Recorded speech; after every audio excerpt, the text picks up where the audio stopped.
Welcome to WeLearn Virtual Learning Network. This is session number 14, Youth and Their Concerns. Topics which we are going to cover in this session are Introduction, Concept and Meaning of Youth, Primary Factors Causing Concern, Realities in a Changing Society, Challenges to the Youth in the Changing Society, Youth and sex-related issues, exploitation and oppression of youth, strategies and suggestions. Coming towards the first topic, that is the introduction. The person mature biologically, intellectually and socially, and gradually his or her dependence on his or her parents and elders decreases. Though individuals face a lot of hardships and problems in this process of growing and evolving, they try to manage their lives on their own and thus learn the art of living by trial and error. There are a wide array of issues which gain precedence during this period and are a cause of serious concern for the general well-being and healthy all-round development of the youngsters. Next is concept and meaning of youth. Youth is a time of search for meaning, for belonging and for achievement. It is a key stage of intense discovery of oneself and of one's quality and capacities. It is point of decision making about one's career, one's partner and one direction in life. Youth is phase for accepting, rejecting and reshaping one's value and beliefs and one's sentence towards status and authority. Youth has a tremendous potential that can be harnessed to bring about a creative transformation or enormous destruction. Youth has always been the major concern of every society. Therefore, empowering the youth for the betterment of the society is one of the most vital challenges for any country. The concept of youth can be perceived in different forms, that is, as an age category, as a transitional stage between childhood and adulthood, as a social construct. Coming towards the first, that is youth as an age category. Youth as an age category is the most convenient, popular and common sense way in which youth has been defined. The experience common to all young leads them to defining themselves in certain ways as shaping the same fate. Next is youth as a transitional stage from childhood to adulthood. He maintains that these transitional markets have remained fairly stable over time. They are leaving home, finding employment, setting up home and marriage. Youth as a social construct. Each and every society has its ways of seeing youth. One of the best way of understanding the social construction of youth is to study how other societies construct views of them. Next is youth can be astonishing brief period in some societies, such as those where people live by hunting and gathering, because the skills required for survival are usually acquired in childhood itself. The reason for this can be found in structural adjustment. As structural adjustment continues to create extended periods of unemployment, especially for school leavers, people tend to remain longer in category of youth. Next are the primary factors causing concern. These perceptions of the youth present them more as a challenge than an asset to any society. We ought to remember that youth are the most dynamic part of the society. To develop is their basic demand and main trait. The path of their development depends on the selection and the integration of the social goal of youth development with personal ideas and aspirations. Youth problems in the modern society and social problems with which youth are concerned are closely related to the subject of youth development. During this process of developing and evolving, the youth go through a number of changes which affect them in various ways. Next are the personal factors. Personal factors are those which in general have little to do with the environmental conditions of the individual. They are in many instances related to the behavioral, biological and economic disposition of the individual himself or herself. Emotional disturbance accompany these physical changes in their physique. It is in this period of development that youngsters tend to get very concerned about the normalcy of their physical characteristics. As adolescents attain legal maturity, they are anxious to share the stereotype of teenagers and to create the impressions that they are near adults. They often discover that dressing and acting like adult is not enough. Next is the role of family. Family also has an important role to play with regard to the personal factors in their development.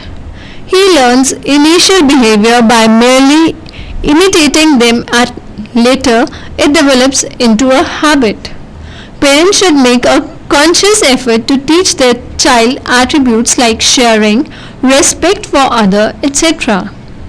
On the other hand, in families where there are two or more children, there are chances of sibling rivalry. One of the children might feel that the other gets more attention and favor from the parents and therefore becomes stubborn and rebellious in nature.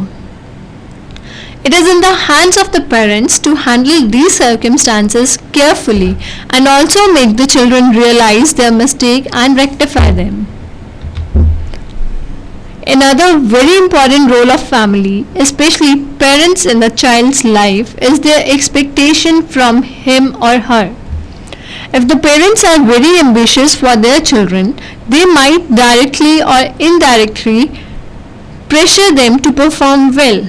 When the child is not able to meet the expectations of his or her parents, he or she might begin to lose his or her self-confidence. Therefore, it is always advisable for parents to know the aptitude and capacity of their child and encourage and not push him or her to work hard in order to achieve his or her goals. Next are the environmental factors. The most significant impact on a child's personality after family is the educational institutions. In schools, the teacher's role is the same as that of the parents at home. They help in building a child's personality by guiding them and even by reinforcing their behavior with rewards and punishment. In co-educational school, children also learn gradually with the process of growing up what their relationships with members of the opposite sex be like. In segregated schools, they deprived of this aspect of socialization, but in any case, peer influence is very strong, particularly during adolescence when children tend to identify more with peer group behavior. Such behavior continues till college age. Another important factor is that of the religion. Right from childhood, we see our religion has different rituals and festivals within and outside the family. These experiences and the fact that they are born in a particular family give them an identity of belonging to a particular religion. This religion should inculcate in them spiritual richness and rather than closing them down to narrow thinking. Media has an important role to play as well. On the other hand, there is some information that can be quite misleading. the strong impact of Western culture and lifestyle. The adolescents are driven towards it without much forethoughts. Next is the realities in the changing society. Among the indicators of the changing society visible around us are access to information technology, satellite communication, etc. On the one hand, this opens up innumerable avenues for the young generation. But on the other hand, we cannot refuse to see the turbulence in the changing society. As well as all know too well, the youth of today is exposed to all kind of information and knowledge which is crucial for his or her healthy growth and development as an individual. But we should always be ready to accept that as a transitional stage to adulthood, adolescence seems a particularly invaluable period for such exposure. A sizable number of educated Indian youth find themselves being along by the tide of fast-growing consumer and materialistic culture. They are caught in the race of jobs and success in the world, little concerned with values and morality. There is also a growing number of youth in our towns and cities who are unemployed and marginalized and consequently at high risk of being trapped by the communalism and crime promoted by various vested interests. Their young people are engaged in a struggle for their self-identity. They are beginning to demand forcefully at sometimes, even violently, their due share of benefits of development. Many young women are in the process of undoing the victimization, discrimination and injustice to which they have been subjected for a long time. Against the drawback of the youth condition in India, it is somewhat heartening to find a small but significant section of youth committed at various levels to socio-cultural and political change and the welfare of the community.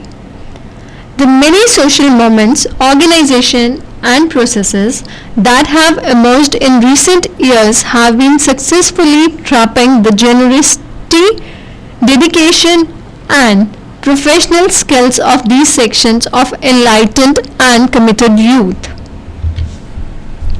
Communication and fundamentalism of the militant kind are increasingly taking hold of various communities and threatening to destroy the very fabric of the society, which is characterized by the plurality of cultures and by mutual respect and acceptance of others.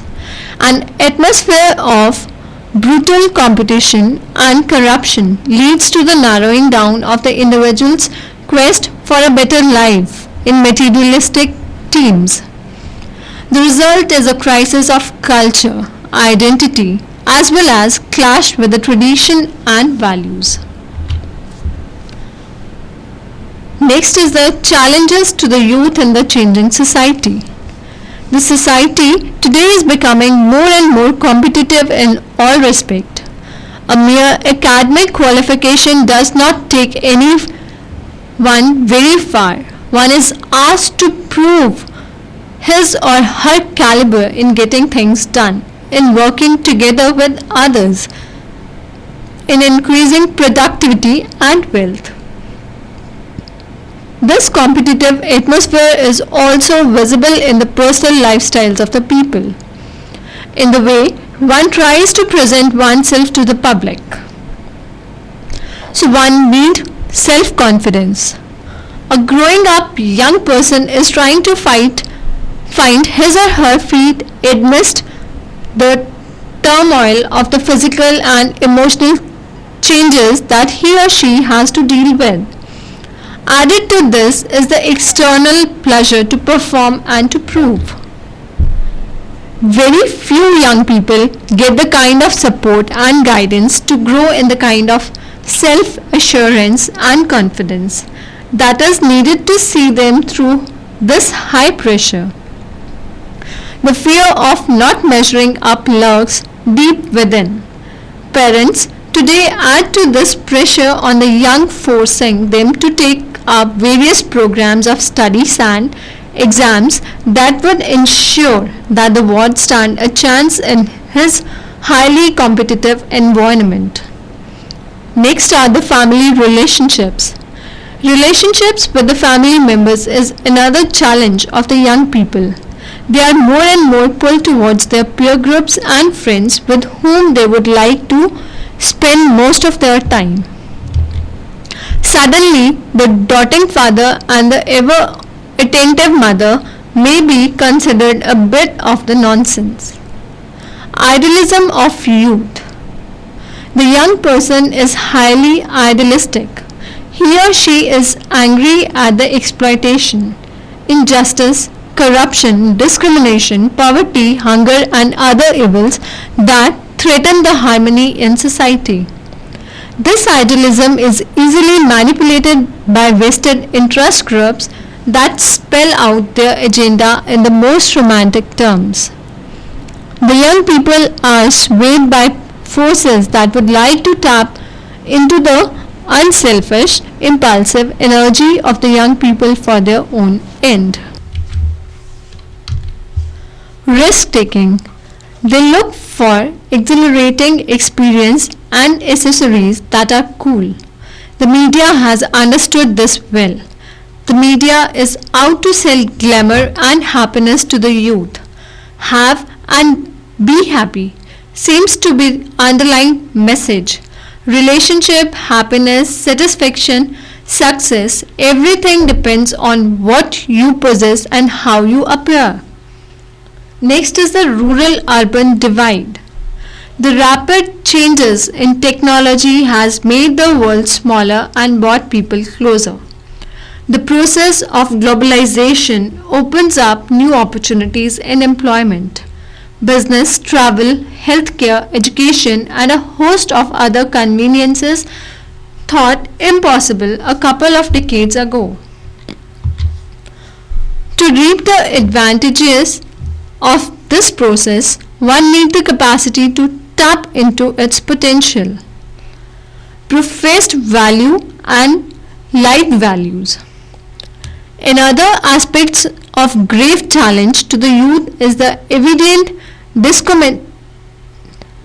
dichotomy between professed value and life value in the public sphere.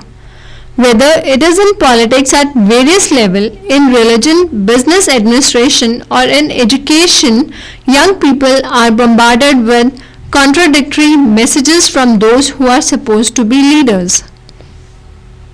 Next are the health hazards. Health hazards facing the youth are much more than ever before. Next is the youth and sex related issues. Its significance is due both to the possessiveness and to each society expectation. It creates in the adolescents a great wonderment about themselves and a feeling of having something in common with all human beings. It influences all their relationships with each other, male or female. Boys begin to perceive sexually essentially as a way of achieving fun and pleasure. This is partly explained by the fact that their genital organs are situated outside the body where they can be seen and touched. Girls, on the contrary, do not experience this stage as a very pleasant one. To understand this, sufficient degree of maturity is essential. In order that young people can attain this maturity, providing them with the appropriate sex education at the appropriate age is very important. Mostly, issues relating to sex education and HIV/AIDS do not have immediate and easy answers. Educating young people to these topics give an opportunity to clarify their own questions and to think of some strategies to overcome the difficulties. Adolescents experience conflicting pressure from a variety of sources in relation to sex which are often contradictory. This may include exploring masturbation, same gender affection, and the variety of other sexual activities. Alternative sexual patterns. Though often subject to social disapproval, there is a lack of conclusive evidence that these patterns are necessarily maladaptive, nor are persons engaging in them ordinarily subjected to legal sanctions. Masturbation. Masturbation is defined as self-stimulation of the genital for sexual gratification. It has been traditionally condemned on religious and moral grounds, as well as for its allegedly harmful physical effects. Many sexologists emphasize that masturbating as practiced by the average adolescent has no known harmful psychological effect and is actually a normal and healthy sexual outlet for young people. Premarital and marital patterns. Although there are reports that premarital sexual relation may be on the increase, there is no evidence of widespread indiscriminate sexual activity. Even among persons who perhaps do not consider marriage a prerequisite for sexual relations, emphasis is usually placed on some kind of loving relationships or mutual commitment before sexual involvement. It is important for us to note a form of non-marital relationship which is gradually emerging in our society, which may be called as cohabitation. In cohabitation, the person lives quite openly with a member of the opposite sex on the relative stable basis. Next is the prostitution. Prostitution is defined as the provision of sexual relationship in return of money. Technically, there are 4 types of prostitution. The most common involving heterosexual relation for which the female is paid. There is the heterosexual prostitution for which the male is paid by the female. Male homosexual prostitution for which male provides sexual relation for another male, and female homosexual prostitution for which a female provides sexual relations for another female. Homosexuality. Homosexuality behavior is sexual behavior directed towards a member of one's own sex. It is generally referred as lesbianism for female relationships. Most contemporary culture, however, have condemned homosexuality as socially undesirable. Homosexuals may nevertheless be well-adjusted, well-educated, and highly successful in their occupation. Next are the exploitation and oppression of youth. Over the ages, our society has been witness to various forms of oppression and exploitation directed towards certain section of community or at certain communities in general. Now we are trying to break these shackles of oppression and come out to stand together.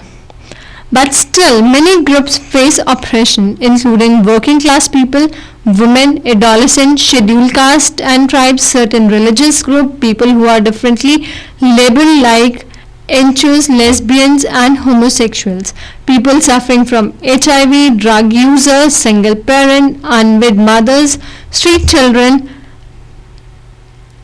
Devadasis, blood, semens and milk donor, people who have used the mental health system, etc. People of the working class are oppressed on the basis of their position or designation nature and position of workplace of work.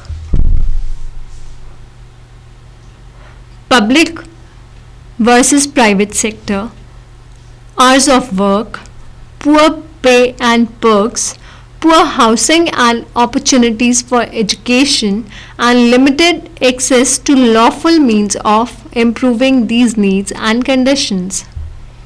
Women, on the other hand, are oppressed on the basis of their gender, discrimination in pay.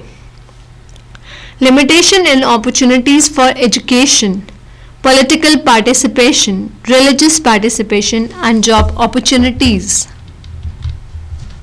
Young people also, there is a different kind of stress that youngsters have to undergo. As we have already seen, the chief task and problem of adolescence is growing up with a mature adult. The young person feels that they are not longer children and yet they are not growing up enough to be adults. Now that they are trying to become more and more of themselves and less of their parent children, home pleasures tend to have less appeals. The world around them seems to change every day, while their viewpoint changes even faster. At this stage, it is important to give the adolescents adequate freedom to do their own experimenting without oppressing them. Next is the HIV infected. Persons living with HIV are also exploited. Often they are not treated properly or refuse treatment. They are socially ostracized. They are unwelcome in their own families. Provision for their social security like insurance is not available. They are being thrown out of employment. Next are the other groups. The drug addicted are another lot who face oppression. Millions of street children and children of prostitutes are introduced into the drug use before they reach their teenage. Unemployment and frustration have forced many youngsters from middle class families to seek the help of drugs. Next are the strategies and suggestions. How do we prevent such kind of exploitation? A host of considerations arise in relation to the prevention strategy. The most obvious is the satisfaction of basic needs such as food, water, shelter, health and education, which may enable people to exist without having to suffer from the pangs of insufficiency, leading to social deprivations and dislocations. These needs are closely related to the fact that a majority of the nation's population still lives in rural areas. Thus, calling for majority allocation of resources and decentralization of power to proper rural development. Preventive education has an untapped and unlimited potential. For this purpose, appropriate emphasis at the governmental, community and family level is required on the family life education in general and on providing knowledge about HIV, AIDS, sexually transmitted disease and drug abuse, alcoholism, smoking, etc. Young development should not be seen as totally independent from the other core concerns of developmental, particularly family development. It should thus be integrated into the planning process as one of the components calling for immediate attention. Next are the protection.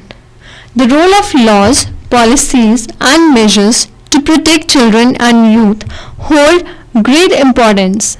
It calls for action at nation and international level. At the national level, the existing law and policies should be scrutinized to assess their efficiency.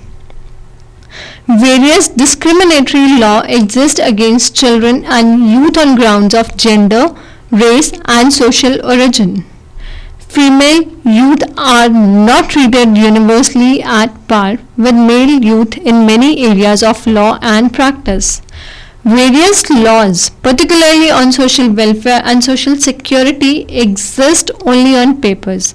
They should be seen as ways and means of alleviating the plight of many youngsters and their families. Next is the participation. Youth participation is not a new concern, but it has yet to become a reality in several areas. There are many countries where youth groups operate constructively to promote the interest of youth and children in many fields. For example, the National Service Scheme, National Cadet Corps, etc. The activities of youth group and other NGOs promoting child and youth development should be better integrated in the whole process of developmental entities, which may be instrumental in making the developmental strategy effective, especially as the latter also hold a plethora of resources and powers. Participation of the mentors of the youth, their parents and teachers in such actions is very significant. Participation of youth should be highlighted in the media to send the message across to as large number of people as possible. Particularly issues which need widespread attention should be propagated. Now in the last there are few questions which are based on this session. Question number 1 is briefly explain youth as an age category. And question number 2 is what makes you feel HIV infected are being discriminated in the society. That's all for this session. Thank you. Happy learning. We learning.